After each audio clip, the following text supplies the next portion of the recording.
মাদারীপুরের রাউজারে প্রেমিকাকে ভিডিও কলে রেখে গলায় দড়ি পেঁচিয়ে অনিকাচার্য নামে এক চিকিৎসক আত্মহত্যা করেছেন। সোমবার দিবাগত রাতে 11টার দিকে রাউজার উপজেলার টেকেরহাট বন্দরের শিমুলতলা এলাকার নূরজাহান কমিউনিটি সেন্টারের ৩য় তলার ভাড়া বাসায় এ ঘটনা ঘটে।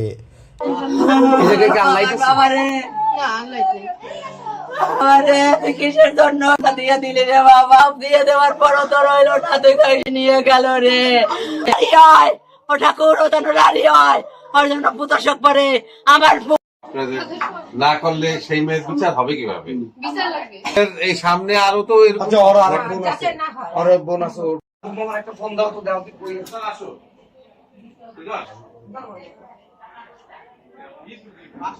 এত কষ্ট পাইতো না না না আর বাঁচতে দিল না, মায়ের বুক যেন খালি না আর বাঁচতে দিল না। আর একজন মানুষ গেল, মুখের লালসা ছিল কি। আর ওর বাবা যে জায়গা বাড়ি করে ওই মা থাকে ওই পাশে। পেজের নাম কি?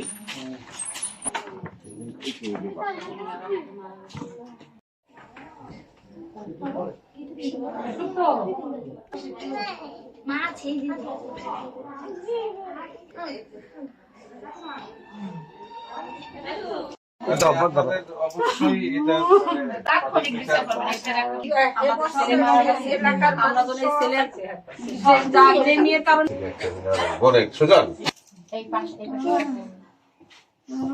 2021 সালে আমার স্বামী মারা যায়। 2020 সালে 2020 সালে গেলে আবার ওর বউর সাথে ছাড়াছাড়ি হয়ে যায়। ছাড়াছাড়ি হয়ে যাওয়ার পর ওই মেয়ের সাথে সম্পর্ক ও নাই, বউ থাকতে ওই মেয়ের সাথে সম্পর্ক থাকার পরে ফেসবুকে নাকি যেন সম্পর্ক, তাই এনে বউর সাথে দ্বন্দ্ব হইয়া ই করছে, বউর সাথে ডিভোর্স হয়ে গেছে। ওই ও 10.5 লাখ টাকা দেনা হয়েছে। আবার বউ কেস করছে পর বউ ধরে নিয়ে গেছে। আমি অনেক কোথায়, আমি কই আপনি কে? কয় কি আমি আর বোন, আমি কয় আর বোন দিয়ে আমাকে একজনই। তুই কোন বোন? কয় কি আমি ওর হিতাকাঙ্ক্ষী, আমি ওর ভালো চাই। আমি কি যেন নাম কইলো, আরে ছাড়বা না, আমি মরে গেলে ওর নামে কেস দেবা, আমি কই কে বাবা, আমি কেস দেবো, তুই মরবি কেন, তোর কি হয়েছে তুই ক? আমি কেস দেবো কি দিয়া বাবা, আমি কারে ধরুম? এ বাবা তুই করিস না। আর ও যেন আর কোন মার বুক খালি না করে। মেয়েদের বাড়ি এমনিতে কোথায়? মেয়ের বাড়ি সাতক্ষীরা না জানো কি, আমি ভালো করে জানি না। নাম কি? মুন্নি আহমেদ নাকি জানো, এরকম আর কি। আমার সাথে তারই নাই, আর আমি জানিও না। মেয়েটা ওই ডাক্তার অনেকে ব্ল্যাকমেল করছিল, টাকা পয়সা, মানে সে মনে হয় টাকা পয়সা অনেক সর্বোচ্চ নিয়ে গেছে। এই যে ঘুমের ট্যাবলেট ও করছে কি, ও সুইসাইড দেওয়া করার আগে ওই যে ছবিটা সুইসাইড করছে, মানে ঘুমের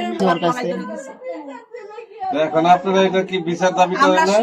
আমরা চাই ওর ফাঁসি হোক। বিচার তো কোনো মার বুকে আর খালি না, আমরা ওর বিচার চাই। কোনো ছেলের সাথে কোনো ছেলের জীবন নিয়ে এরকম প্রতারণা না করে, কোনো মার বুক খালি না হয়। কোথায় আছে এটা কি জানেন? আমরা জানবো, আমরা কি করে জানবো? আমরা তো ও তো অনেক তো আমাদের সাথে শেয়ার করতো না, শেয়ার করতো না। আর একটা বাচ্চা আছে। আপনারা কি এমনিতে থানাতে অভিযোগ করেছেন বা মামলা করবেন? না, আমরা তো কোনো থানায় অভিযোগ করি নাই। ওই যে ওরা যারা কি করছে এটা ওরা জানে, আমি কিছু জানি না। করার পরিকল্পনা আছে আপনাদের?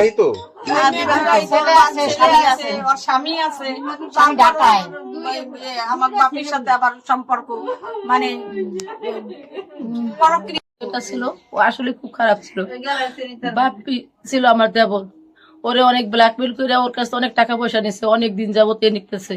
ও কালকে গেছে রাত্রে ওরে ব্ল্যাকমেল করছে যে এমন তুমি যদি আমার টাকা না দাও আমি আত্মহত্যা করবো। এই ভয় দেখাইয়া ও ওরে ঘুমের ওষুধ প্যাকেট দেখাইছে, এই প্যাকেট দেখাইয়া ওর কাছে ছবি পাঠাইছে। ওই ছবি দেখে বাপি আবার ভয়ে ভাবছে কি ওই মেয়েটা তাহলে এইগুলো করবে। ও ভয়ে আবার ও ওরে ভিডিও কল দিয়া ও আবার এই করছে, সুইসাইড করছে। ও খুবই একটা খারাপ মেয়ে ছিল। এখন আমাদের দাবি কি বিষয়? আমরা ওর দৃষ্টান্ত শাস্তি চাই, ওর ফাঁসি চাই, আমরা ওর ফাঁসি চাই। ওর মতো মেয়ে জানি ফাঁসি হয়ে যায়। পরিচয় থেকে পরিণয়, এক পর্যায়ে গভীর সম্পর্ক সেটি জড়ায়। গতকাল আমাদের মাদারীপুরের টিকেরহাটে ডিএমএফ ডাক্তার অনিক, তিনি তার বাসাতে আমরা রয়েছি।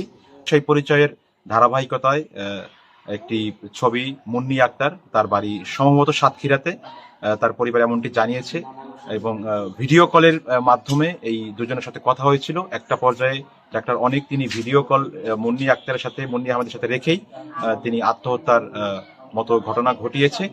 তার পরিবার আমাদেরকে জানিয়েছে যে এই ঘটনার সাথে মুন্নি আক্তার সম্পূর্ণ জড়িত। তিনি তাকে ইমোশনালি ব্ল্যাকমেল করে তাকে এই আত্মহত্যার দিকে ধাবিত করেছে। ইতিমধ্যে এই লাশ পোস্টমর্টম করার জন্য মাদারীপুর সদর হাসপাতালে পাঠানো হয়েছে। আজকে দুপুর নাগাদ লাশ আসবে। আমরা প্রত্যাশা করব এই ঘটনার সাথে মুন্নি আহমেদ বা যেই জড়িত, ইমোশনালি ব্ল্যাকমেল করে তাকে হত্যার এই আত্মহত্যার পর্যায়ে তিনি নিয়ে এসেছেন, এটির সুষ্ঠু তদন্ত করে যাতে এই ঘটনার প্রকৃত অপরাধীদেরকে শাস্তির আওতায় আনা হয়, এই দাবি আমরা করছি। ওই মেয়েটির মানে প্ররোচনায় পড়ে সম্পূর্ণভাবেই সে মেয়ের মানে কথায় সে উঠতো বসতো।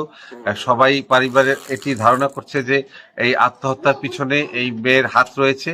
তো আমরাও মানে এলাকার মানুষের সাথে এবং আত্মীয় স্বজনের সাথে সবার সাথে কথা বলে জানতে পেরেছি যে আসলে এই মেয়ের প্ররোচনার কারণে এবং